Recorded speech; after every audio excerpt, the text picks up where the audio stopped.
Delhi MCD चुनाव में आम आदमी पार्टी के प्रदर्शन से आप कार्यकर्ता जश्न में डूबे हैं। इसी को लेकर हरिद्वार और देहरादून में आम आदमी पार्टी के कार्यकर्ताओं ने आतिशबाजी, पटाखे जलाकर और मिठाइयां बांटकर अपनी खुशी जताई। आप कार्यकर्ताओं को उम्मीद है कि उत्तराखंड में होने वाले नगर निकाय चुनाव में भी आप ऐसा ही प्रदर्शन करेंगे।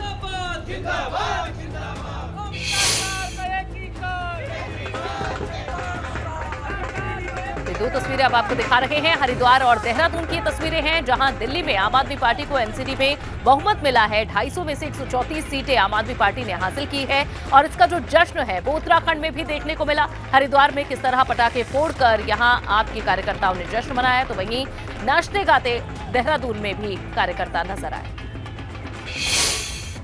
वहीं पीएम मोदी भी उत्तराखंड के दौरे पर आने वाले हैं। इस बार पीएम का दौरा चीन सीमा के सीमांत इलाके का है। इस दौरान पीएम मोदी पिथौरागढ़ के नारायण आश्रम भी पहुंचेंगे।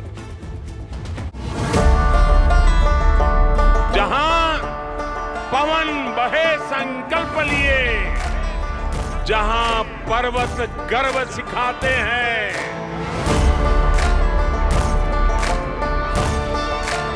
जहां ऊंचे नीचे सब रास्ते बस भक्ति के सुर में गाते हैं।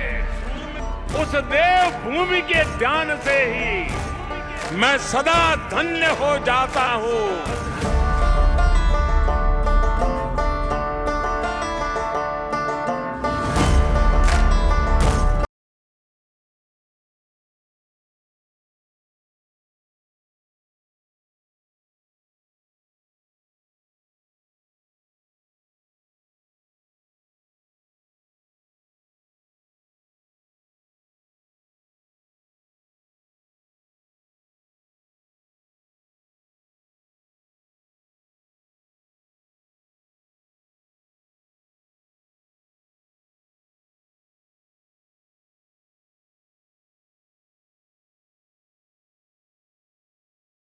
चार धाम यात्रा में आने वाले जो यात्री हैं वो कैलाश मानसरोवर की यात्रा पर भी जाएं और जो मानसखंड कॉरिडोर बन रहा है उस यात्रा पर भी जाएं।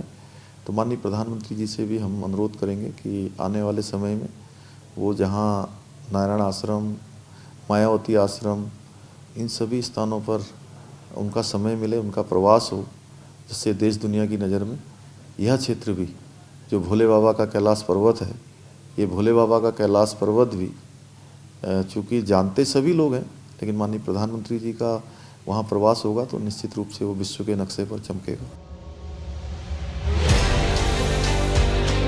नारायण आश्रम धारचूला में स्थित है, जो कैलाश मानसरोवर यात्रा का मुख्य पड़ाव है। केंद्र सरकार इस क्षेत्र को विकसित करने की योजना बना रही है।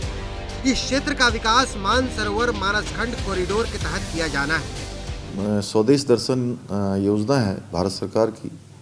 स्वदेश दर्शन यात्रा में हमने जहां माणा क्षेत्र को लिया है, वाइब्रेंट विलेज के रूप में लिया है, वहीं नारायण आश्रम और उसके आसपास के क्षेत्र को भी स्वदेश दर्शन यात्रा में प्रस्तावित किया है, जिससे कि जो भारत सरकार की एक योजना है उस योजना में 100 करोड़, 150 करोड़, 200 करोड़ के आसपास का जो धनराशि है ऐसे स्थानों को डेवलप करने में लगाया जाता है। तो हमारी प्राथमिकता में 2 स्थान हैं। चीन सीमा से लगे पिथौरागढ़ के गांव को विकसित करने की योजना है। मानसरोवर कॉरिडोर के लिए स्वदेश दर्शन योजना के तहत 100 करोड़ रुपए खर्च होंगे। केंद्र की योजना है कि मानसरोवर कॉरिडोर के जरिए इस क्षेत्र का विकास हो। पीएम के दौरे को लेकर तैयारियां शुरू हो चुकी हैं। चीन सीमा से लगे क्षेत्र में पीएम पहुंचेंगे, इसलिए ये दौरा बेहद अहम हो जाता है। बस लिए समर्पण तन मन से मैं देवभूमि में आता हूँ, मैं देवभूमि में आता हूँ। एबीपी गंगा के लिए देहरादून से पंकज राणा की रिपोर्ट। है भाग्य मेरा, सौभाग्य मेरा, मैं तुमको शीश नवाता हूँ। बढ़ेंगे खबरों में आगे। खबर खटीमा से एक बड़ी खबर आपको यहां से दे दें, जहां अतिक्रमण पर खिलाफ इसके कार्रवाई की गई है। दरअसल खटीमा में अतिक्रमण पर बिजली विभाग ने कार्रवाई की है। बिजली विभाग की जमीन से ये अतिक्रमण हटाया गया है। ये बिजली विभाग की जमीन थी जिस पर अतिक्रमण हुआ था और राजस्व विभाग की टीम ने जेसीबी से इस अवैध निर्माण को ध्वस्त किया है। उच्च शिक्षा विभाग की तरफ से देहरादून में 2 दिवसीय चिंतन शिविर की शुरुआत हुई है। मुख्यमंत्री पुष्कर सिंह धामी चिंतन शिविर की शुरुआत करने पहुंचे। 8 दिसंबर तक ये चिंतन शिविर चलेगा, जहां चिंतन शिविर में राज्य स्तरीय कार्यशाला भी आयोजित की गई है। इसमें प्रदेश के सभी विश्वविद्यालयों और महाविद्यालयों की समीक्षा की जा रही है, जिसमें ये तय होगा कि सभी विश्वविद्यालय महाविद्यालय यूजीसी के मानकों के मुताबिक चल रहे हैं या नहीं।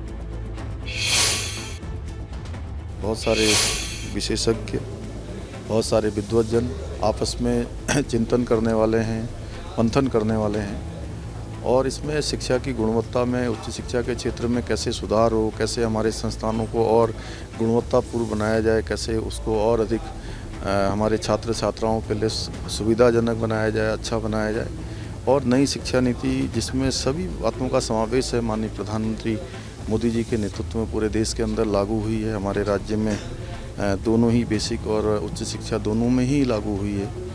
इन सभी पर विशेष रूप से चर्चा होगी और इसमें से, इस मंथन में से, इस चिंतन से अमृत निकलेगा और वह अमृत हमारे राज्य के लिए, सभी नौनिहालों के लिए, सभी शिक्षार्थियों के लिए अमृत का काम करेगा। उधर कोटद्वार में ठगी करने वाले 3 लोगों को गिरफ्तार किया गया है। इस वक्त की बड़ी खबर, पुलिस ने आरोपियों को दिल्ली से गिरफ्तार किया है। प्रॉपर्टी दिलवाने के नाम पर 45 लाख रुपए की ठगी की गई थी। साइबर सेल की मदद से अब ये गिरफ्तारी हुई है। 3 लोगों को दिल्ली से इस मामले में गिरफ्तार किया गया है। पुलिस ने आरोपियों पर शिकंजा दिल्ली से कसा है। उधर कांग्रेस के पूर्व प्रदेश अध्यक्ष गणेश गोदियाल ने बिगड़ती कानून व्यवस्था, महिला सुरक्षा, बेरोजगारी समेत जनहित के मुद्दों पर सरकार को घेरा है। इसके साथ ही गोदियाल ने सत्र समय से पहले खत्म करने पर भी सरकार को कटघरे में खड़ा करने की कोशिश की। भर्ती घोटाला, विभिन्न विभागों में बैकडोर से भर्ती घोटाले और तमाम ऐसे यक्ष प्रश्न खड़े हैं। अतिथि शिक्षकों का मामला, चाहे सिंचाई विभाग में अवर अभियंताओं की नियुक्ति का मामला, ऐसे तमाम बातें खड़ी हैं जिन पर कि विधानसभा में चर्चा के बाद कुछ निर्णय होने चाहिए थे। लेकिन उसके बाद ये कहना कि विधानसभा के सामने कोई बिजनेस नहीं था, कोई कार्य नहीं था, इसलिए 2 दिन में समेटा गया, मैं समझता हूँ कि उत्तराखंड की जनता की भावना के साथ खिलवाड़ है।